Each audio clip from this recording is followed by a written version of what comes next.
saya sendiri itu dapat informasi dari warga untuk ojek wisata itu ada yang satu hari 700. Itu cuma antar Pak itu. Itu ngalahin PNS loh itu. Iya. Satu hari 700. 700. Iya.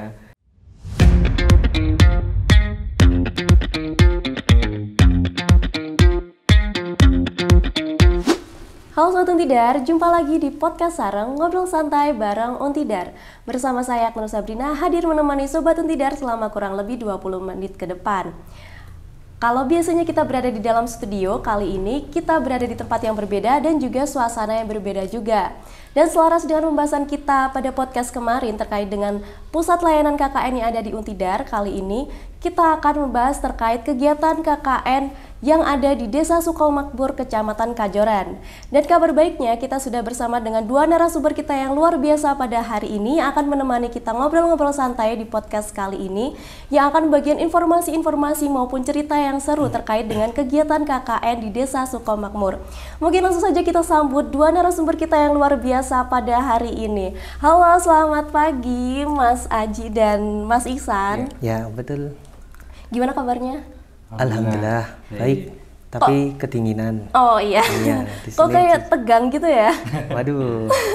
Karena sedingin suasana hari ini gitu. Oh, Cocok banget. Jadi beku ini Mbak jadinya. Apanya yang beku? Ya jadi tegang itu beku jadinya. Oke, mungkin sebelum kita lanjut ngobrol-ngobrol santai untuk membagikan informasi nih terkait dengan kegiatan KKN yang ada di Desa Sukomakmur ini, alangkah lebih baiknya kalau kita itu perkenalan diri terlebih dahulu ya, agar semakin akrab juga. Boleh. Mungkin bisa perkenalan diri terlebih dahulu, mungkin dimulai dari Mas Ihsan atau Mas Aji dulu ya. Oke, bisa boleh. disebutkan nama lengkapnya siapa, dari prodi mana dan kelompok berapa. Ya. Silahkan. Oke, sebelumnya terima kasih ya teman-teman Sobat Untidar semuanya. Perkenalkan nama saya Muhammad Nugroho Haji Prabowo, biasa dipanggil Aji. Saya dari Prodi Teknik Mesin angkatan 2022 dan di sini kebetulan saya dari kelompok 1 KKN di Desa Sukomakmur tahun 2025. Dan di samping saya ini ada yang dari ketua. Ya jujur aja kami dari ketua kelompok ya ini ya. Nah, ini sebelah saya ada ketua kelompok sebelah. Oke, untuk saya perkenalkan, nama saya Muhammad Ihsanuddin dari jurusan Teknik Elektro. Kebetulan saya mendapat amanah untuk menjadi ketua kelompok KKN 2 di Desa Sukomakmur tahun 2025. Oke, berarti ada dengan Mas Aji dan juga Mas Ihsan ya, yang masing-masing juga sebagai ketua kelompok dari kelompok 2 dan kelompok 1. Oke, nah aku penasaran kenapa kok kalian mau jadi ketua kelompok? Sejarahnya agak gimana ya? Lebih keputusan bersama aja. Keputusan itu bersama.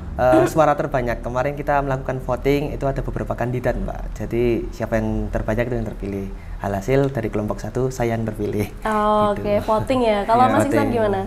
Kalau dari saya sendiri sebenarnya saya nggak mau ya kalau Waduh, berarti terpaksa. Jujur mewakili aku ini. Karena saya lebih ingin teman saya yang jadi ketua HIPMI itu pengen nyalon, cuman saya tahu seorang organisatoris itu emang sibuk banget, apalagi dia nyambi part-time ya, jadi saya merasa yang agak slow, jadi ya mau nggak mau menerima amanah ini. Oke, gitu. tapi sejauh ini gimana? Alhamdulillah aman-aman saja gitu ya. Aman-aman saja ya. Insya Allah aman ini sementara ini ya, semoga sampai selesai. Amin. Oke. Nah, dari kapan sih kalian ini di Sukomakmur ini? Awal itu kami hitungannya kita dulu ya dari apa ya teman-teman yang lainnya. Kami itu di sini mulai dari tanggal 4 ya. Juli. 4 Juli itu hari Jumat. Kalau teman-teman kan penerjunan hari Sabtunya. Tanggal 5-nya. Karena kebetulan di desa ini kan ada acara Sholawatan. Sukomakmur bersolawat dalam rangka ulang tahun desa yang ke-20. Makanya kami disuruh untuk menyukseskan acara tersebut bersama pihak desa gitu. Berarti kalian nggak ikut ini penerjunan gitu ya? Tidak ikut. Oke. Ini paling lama, besok pun selesainya juga paling akhir. Iya, paling akhir. Paling akhir? Iya. Karena desa juga ada acara pada tanggal 3-nya. 3 Agustus. Kebetulan 3 Agustus kan waktu berakhirnya KKN gitu. Penarikan KKN kami diminta untuk mundur 1 hari. Mas, ikut acara di sini dulu. Nanti pulangnya mundur 1 hari. Oh gitu. Gitu, ya. Sibuk banget ya di Sukomakmur. Alhamdulillah ini. Nah, kalau perasaan awal kalian tuh gimana nih waktu tahu akan ditempatkan di lokasi ini? Oke, kalau dari saya tuh gini, Mbak. Saya mungkin dari dulu impian pengen kesini ya setelah kuliah itu, tapi belum tercapai. Mungkin ini jawabannya sekarang ya. Namun kesan pertama setelah sampai sini tuh, Masya Allah dinginnya. Jujur di sini tuh paling kalau saya pribadi tuh yang agak katakanlah konteks bikin tantangan terberat ya itu dingin, jujur. Kalau untuk kesan pertamanya, alhamdulillah dari pihak desa, pihak warga masyarakat pun sangat welcome kepada kami. Dan itu merupakan ya poin plus. Mungkin kelompok 2 juga merasakan bagaimana kultur masyarakatnya di sini. Bisa dijelaskan coba. Saya sendiri sebenarnya agak senang karena agak senang berarti kurang senang ya? Berarti kurang senang. Agak senangnya itu karena pertama lihat pas pertama kali dengar Sukomakmur itu seneng banget. Karena saya sering itu kan buka IG tentang wisata itu, yang paling sering lewat itu Sukomakmur. Jadi berharap banget setiap pagi bangun tidur naik gunung terus lihat sunrise gitu kan, pemandangan kan enak gitu. Cuman kan realita pas kesini kan ya Allah dingin banget. Ya Allah, gitu. Sampai ngelus dada ya. Bahkan saya lapis 4 kayaknya. Apanya? Selimut, baju, terus pakai kaos, baju, jaket, selimut itu udah wah itu pun masih kedinginan. Masih tembus. Cuman masih tembus ya, itu yang agak kurang menyenangkan yang dinginnya itu. Ya, cuman kalau dari kesan pertama tetap agak kaget sebenarnya karena dari kampus kan ada program wajib berupa pendataan RTLH gitu kan. Nah, pas pertama kali kesini tuh kok lihat rumah kayak istana itu. Bahkan rumah teman-teman saya yang pernah saya main gitu kan, itu nggak ada yang kayak warga sini, jadi agak kaget gitu loh. Tapi alhamdulillah walaupun rumah warga yang kayak istana gitu tetap mereka tuh welcome, terus ramah banget. Lewat dikit, Mas ini mampir. Mampir gitu kan. Tadi sama berarti. Terus kalian langsung mampir? Ya. Enggak juga enak. Lumrah gitu ya. Ya, emang masyarakat di sini tuh emang sangat welcome sekali, Mbak. Kami kan ya. Enggak mau balik dari itu punya jabatan atau enggak, itu sangat Mas mampir dulu seperti itu. Iya. Berarti overall kalian juga seneng ya di sini, seneng, Mbak, kerasan gitu ya. Insya Allah 80%. Tapi itu cuma dinginnya itu yang dipermasalahkan. Soalnya cuma dingin. Pernah sampai itu dicek teman-teman tuh pas subuh itu ya, adzan subuh itu kebangun saking dinginnya tuh 8 derajat sih. 8 derajat. 8 derajat. Kayak di mana ya? Ya. Bahkan pas yang main ke Wonosobo ya, walaupun nggak yang Dieng ya, tetap ngalahin Wonosobonya. Padahal udah Wonosobo padahal. Walaupun lebih tinggi sini. Yang beda lah. Iya, itu udah jadi es ya. Udah jadi es. Kembang es. Nah, kalian tuh selain dingin itu ya, kalian tuh mengalami culture shock atau adaptasi di awal-awal nggak? Culture shocknya di sini gitu? Culture shocknya. Mungkin ini bisa dikatakan kalau di Naden kebetulan kemarin nggak ada ya, Mbak. Ini ya karena Allahu alam ya. Kebetulan yang di saya tuh yang di Gunung Malang tuh begitu datang itu ada ya keseripahan. Di sini tuh tradisinya, Mbak. Di sini tuh keseripahan itu 3 hari. Selama 3 hari itu yang berduka itu malah justru masak-masak. Kalau bisa dikatakan tuh melebihi orang hajatan, Mbak, orang nikah. Soalnya apa? Kemarin kan kami yang kelompok 1 membantu ya, Mbak, diminta untuk ya ayo Mas melu kesini gitu, membantu gitu.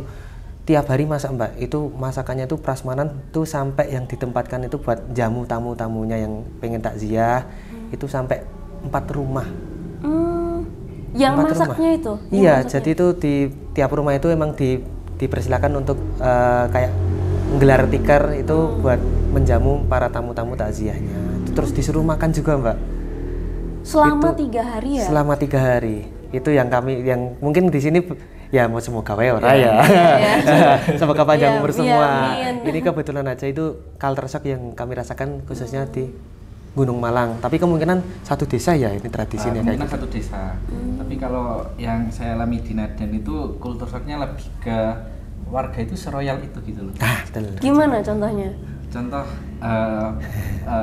ini kan kebanyakan kesenian itu masih menghidupi kesenian mereka itu kan untuk untuk buat sebagian besar untuk cari uang juga ya. Kalau di sini mereka itu cuma ya hobi doang gitu. Hobi. Untuk per orang yang ikut kesenian itu saya dapat cerita itu iuran sampai 9 juta per orang.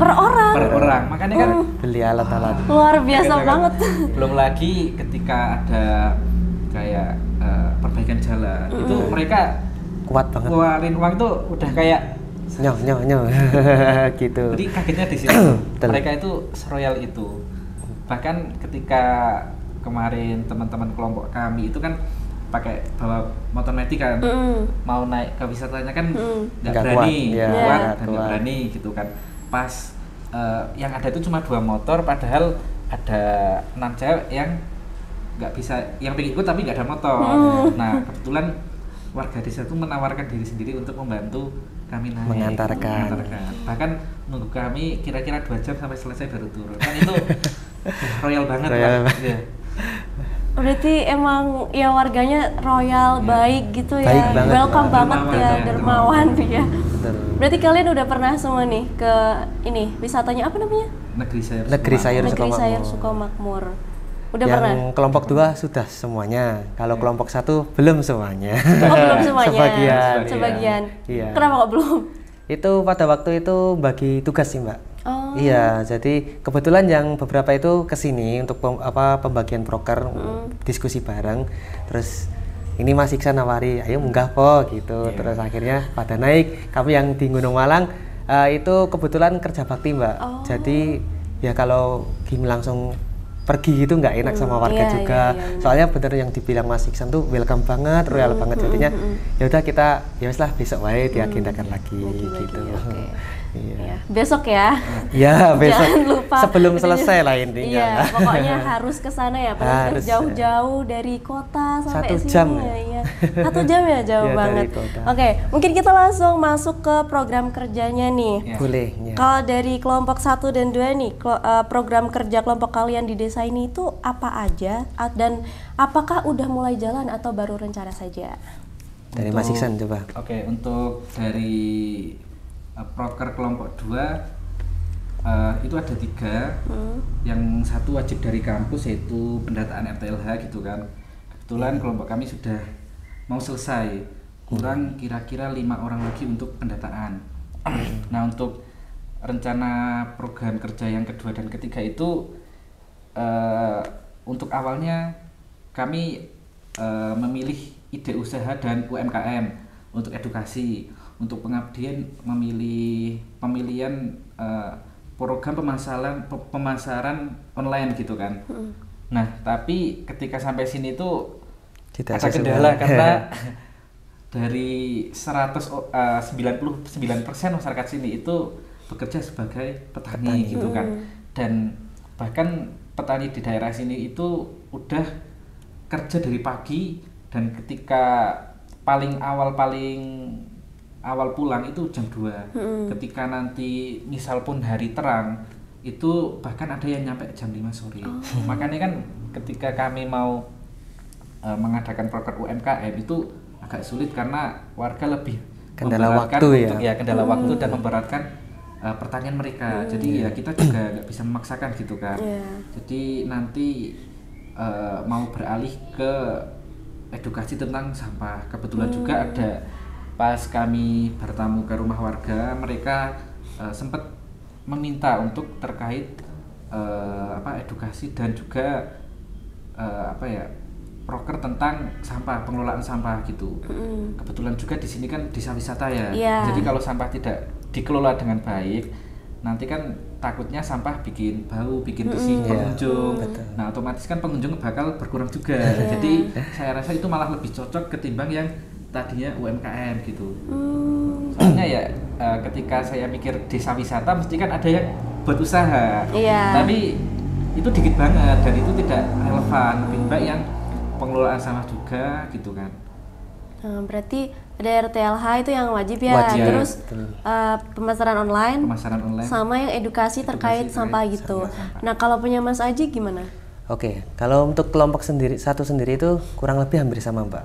Yang pertama ada program yang wajib itu pendataan RTLH, yang kebetulan dari kelompok kami udah berjalan persentasenya 40%-an. Ya, itu karena kami juga 2 kelompok kami bagi, satu desa itu ada 6 dusun, kami bagi 3 per 3. Kebetulan kelompok kami baru berjalan 40%. Terus selanjutnya untuk proker yang kedua itu juga sama, kami mengambil penguatan UMKM, Mbak. Yaitu dengan tema kami untuk pelabelan UMKM yang ada. Namun sebenarnya kami pun ada kendala juga seperti yang dibilang Mas Iksan, itu UMKM-nya tidak berjalan, Mbak, di sini, Mbak. Jadinya kami melakukan semacam sosialisasi aja kepada masyarakat, tapi sasaran kami itu kepada para kawula muda, para pemuda-pemuda gimana yang ya emang di sini itu potensinya sebagai desa wisata. Toh itu mungkin nggak lepas dari oleh-oleh ya, Mbak. Ya, itu benar, kami benar. yang kelompok 1 itu berpikirnya dengan sosialisasi ini dapat apa ya? Menyadarkan khususnya para pemuda. Mungkin kalau yang seperti udah berumur itu kasihan nanti.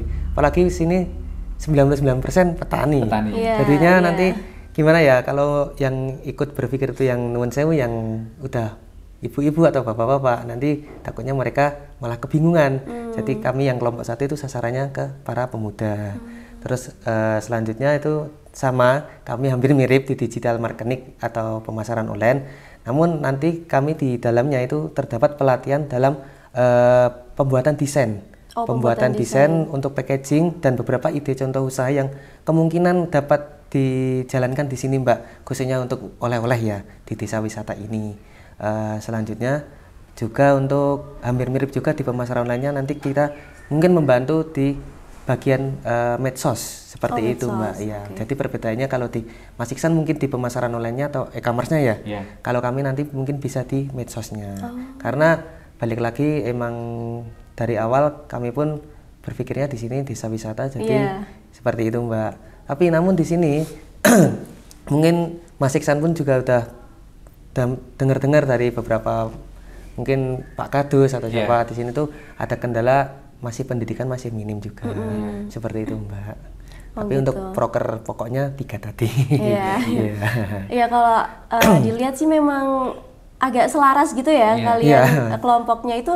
Komunikasi dulu atau seperti apa untuk menyelaraskan? Di awal kita pas pembekalan KKN ya. Pembekalan KKN itu ketemu dan ngobrol juga sama DPL. Ada pandangan kan itu Sukamakmur kan daerah pegunungan dan bukannya meremehkan ya, tapi kebanyakan daerah pegunungan kan 3T ya.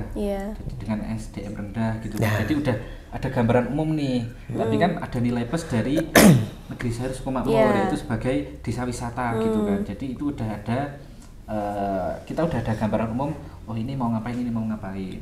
Gitu. Seperti itu. Jadi tetap ada komunikasi ya, dan ada juga program yang emang harus diubah karena kondisi lapangannya juga. Tapi tapi kalian juga tetap punya solusi alternatifnya gitu ya. Alhamdulillah dengan apa ya diskusi teman-teman juga yang mungkin berkelompok ya. Ya, dan juga harus serawung dengan warga itu yang paling penting. Iya, benar.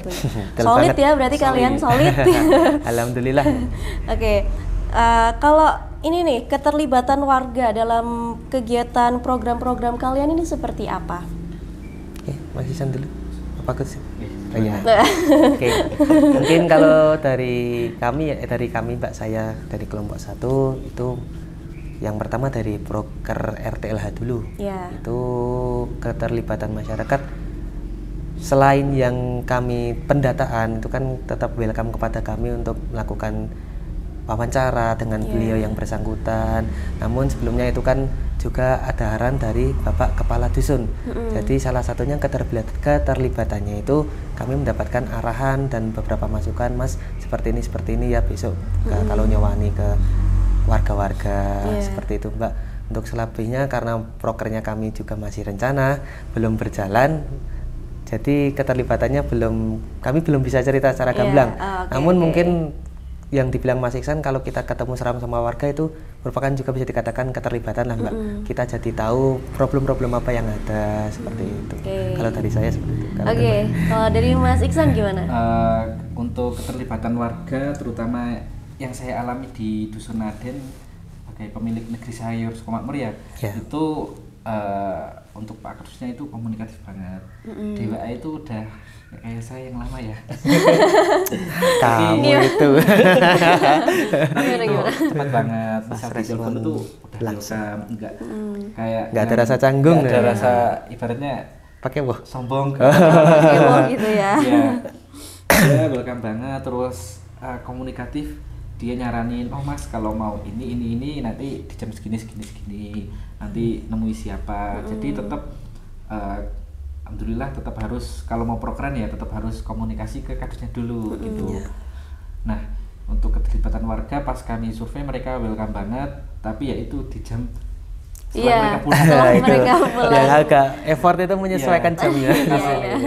Kalau di jam pagi sampai jam habis paling enggak sampai luhur lah ya, 12-an itu ya mereka nggak akan welcome karena di sawah. Nggak ada orangnya ya. Nggak ada orangnya. Tapi kalau ya itu di jam ketika mereka sudah pulang dari sawah ya itu mereka welcome banget. Bahkan ketika kami survei itu setiap rumah itu mengasih kami minum sampai saya kembung itu Sampai pakai ya. Ameh nolak kok ya rezeki. Bahkan ketika kami pengen masuk sama pemuda sini tanya-tanya terkait gimana warga sini, pemudanya gimana, permasalahannya apa gitu kan. Itu bahkan saya sampai ditahan 4 jaman. Bahkan lama banget ya. Kon maem. Iya sama makan. Ya sama makan juga. Padahal udah pengen pamit, Mas saya tak pamit riyen, kula pengen maem gitu. Iya. Pamit dulu gitu. Jadi enak. Jadi enak. Gitu. Berarti kalian kalau berkegiatan ya rata-rata sore ya. Sore Mbak. Iya, sore. di sini sore. Nah kalau ini nih, semisal kalau tadi kan kendalanya yang mungkin dari program kalian yang harus diubah karena kondisi lapangannya. Yeah. Nah, ada nggak sih selain itu kendala besar yang kalian hadapi, entah itu dari kelompok KKN kalian atau seperti apa gitu? Mungkin kalau saya pribadi menyimpulkan itu kendalanya lebih ke tetap sama sih Mbak di waktu. Itu. Ya, jadi apalagi KKN itu kan mengabdi kepada masyarakat ya, kita ikut berbakti kepada masyarakat. Kalau emang kita mau serawung gitu ke warga itu relatif itu di jamnya sore. Terkadang sore itu udah katakanlah di Gunung Malang ya, Gunung Malang sendiri itu kadang udah sedikit aktivitas Mbak. Itu karena mungkin karena warganya udah pada capek, jadi istirahat. Apalagi tambah cuacanya sekarang dingin banget, seperti itu Mbak. Tapi kalau kendala lainnya insya Allah masih aman. Nggak ada ya. Kalau saya kurang lebih sama sih, karena warga daerah sini 99% petani, makanya kan waktu kami untuk berkegiatan itu tetap menyesuaikan dari waktu warga.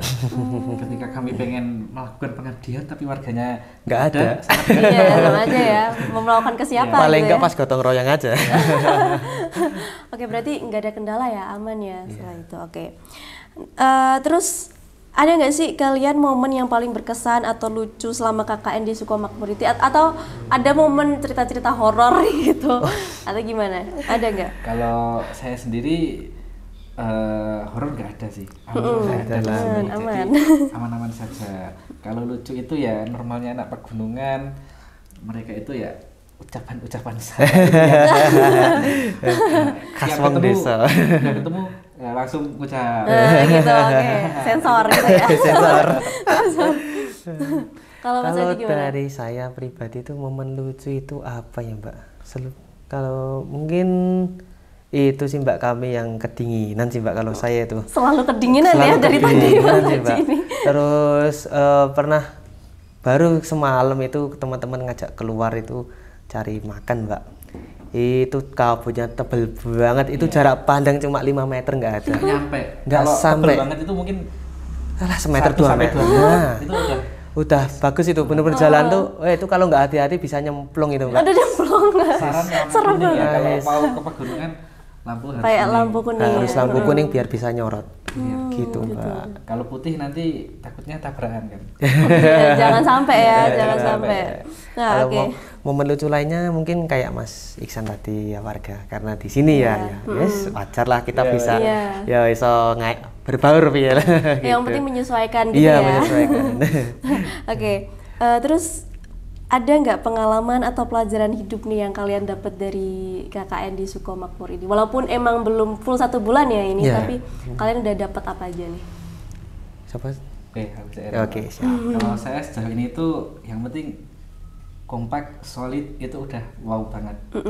Karena kebetulan tempat posko saya ini itu dikenal dengan desa paling kompak dan solid. Efeknya apa? Efeknya berdirinya wisata negeri sayur Sukomakmur gara-gara warga yang solid itu. Mereka bikin event apa itu langsung gotong royong semua gitu. Jadi satu gini langsung ikut semua. Itu termasuk pengelolaan dari wisatanya gitu. Kalau nggak kompak dan solid itu udah pasti pengelolaannya kacau. Bahkan saya sendiri itu dapat informasi dari warga untuk ojek wisata itu ada yang 1 hari 700. Wow. Itu ngalahin PNS loh itu. Iya. 1 hari 700. Iya. Ya mungkin kalau rata-rata di 200-an itu udah untuk ngalahin PNS itu. Sehari. Keren banget ya. Iya, Mbak. Dari Mas Aji gimana? Kalau dari saya sendiri mungkin kurang lebih sama sih, Mbak.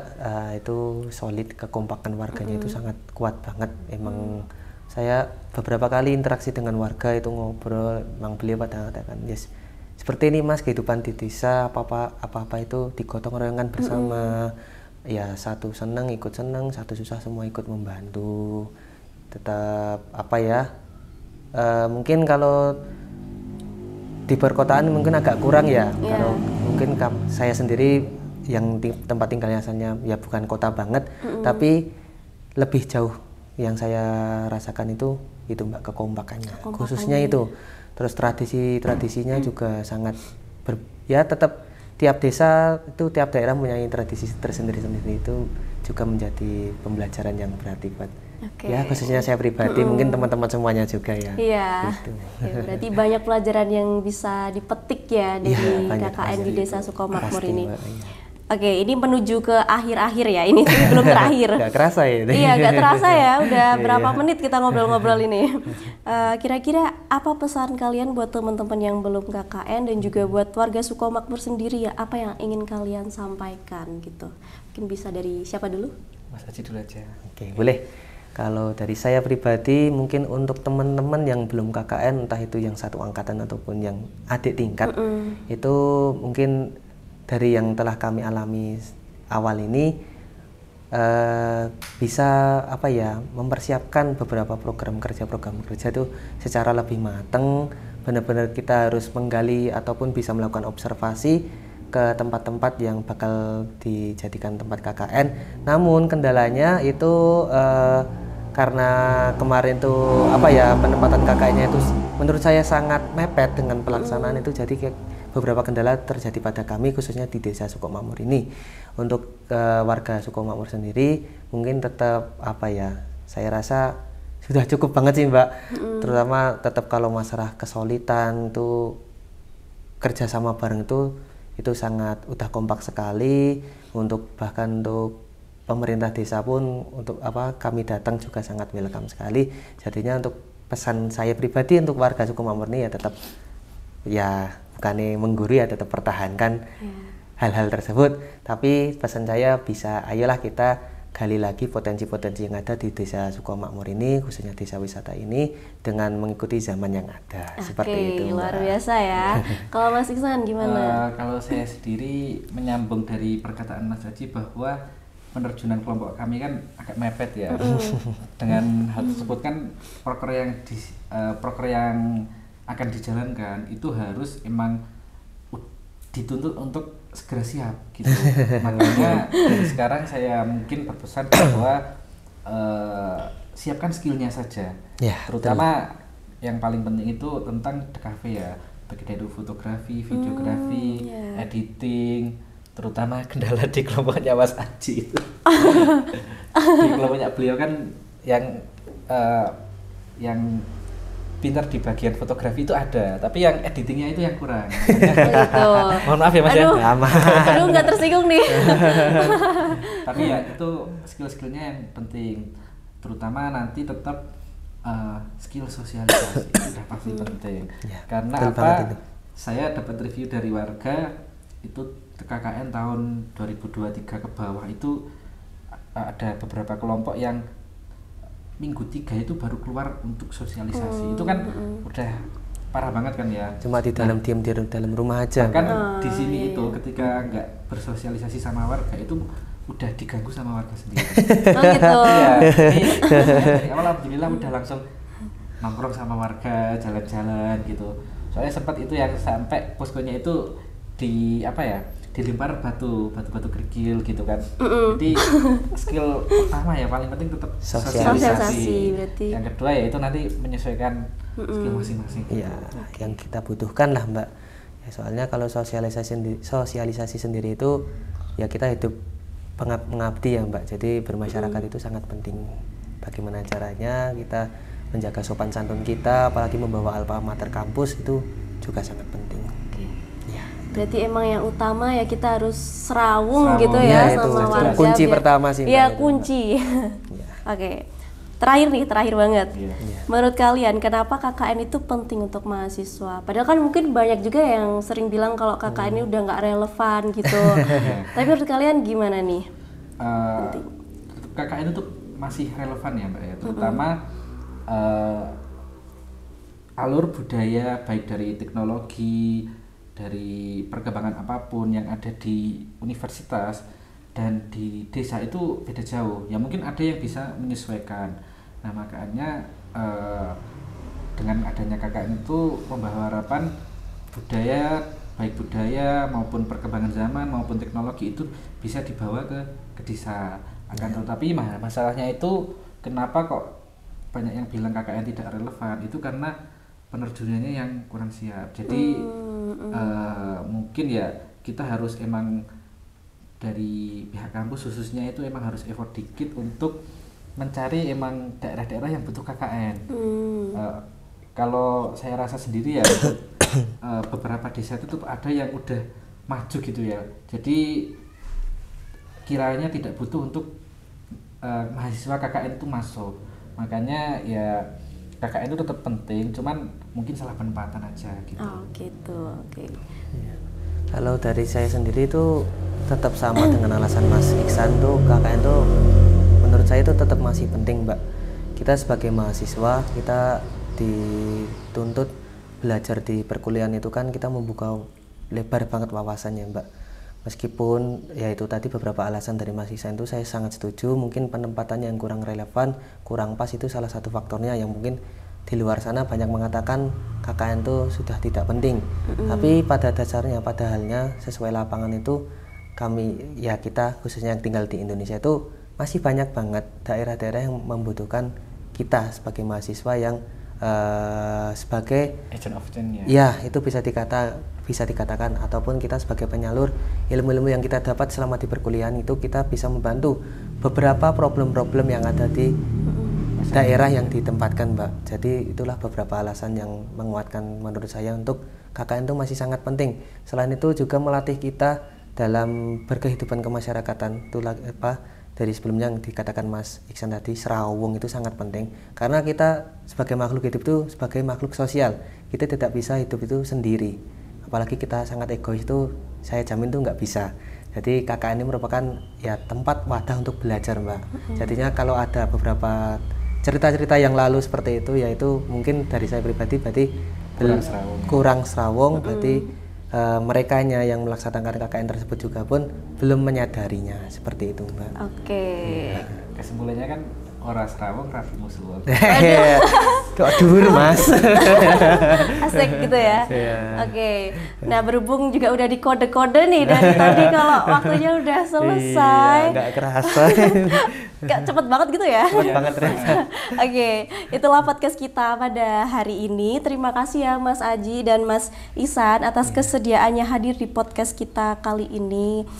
Kita sudah mendengar banyak cerita-cerita yang seru dari mulai kesan awal berada di sini, dinamika KKN-nya seperti apa, sampai dengan kegiatan-kegiatan atau program kerja yang ada di Desa Sukomakmur. Semoga podcast kita kali ini membawa manfaat dan insight baru khususnya untuk Sobat Untidar yang akan melaksanakan KKN di periode selanjutnya. Saya Aknanu Sabrina dan segenap tim Untidar TV pamit undur diri. Sampai bertemu di podcast berikutnya. Sampai jumpa. Sampai jumpa teman-teman.